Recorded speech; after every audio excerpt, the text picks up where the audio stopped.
ఎవడు బెదిరినాడు దీని బెదిరింపులకు? ఎవడు తగ్గినాడు? ఇది కాదని బేడీలు వేసి తిప్పినాం. నిన్న కూడా ఈరోజు కాళహస్తి ఎక్కడో బేడీలు వేసి తీసుకుపోయారని అంటున్నారు, నడిపించారని పోలీసులు సోషల్ మీడియా రిలేటెడ్.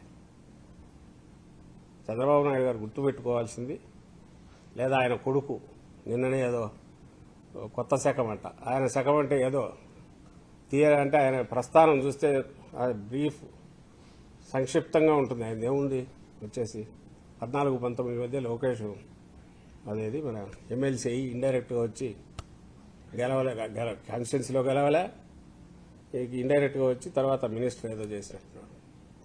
ఆ తర్వాత మొన్న గెలిచాడు.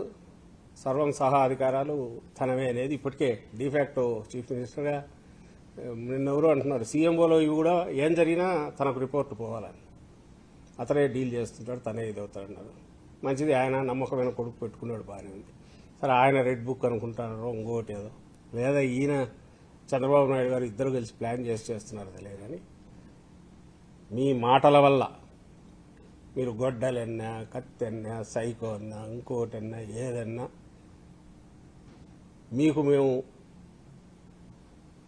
కంటిలో నలుసు, చెవులో జోరీగా, లేదంటే చెప్పులో రాయి కాదు, మిమ్మల్ని ఈడ్చి కింద పడేసే శక్తి ఉంది కాబట్టి వైఎస్ఆర్ కాంగ్రెస్ పార్టీ శాశ్వతంగా సమాధి చేసే శక్తి ఉంది కాబట్టి మీరు భయంతో ఇవన్నీ చేస్తున్నారు.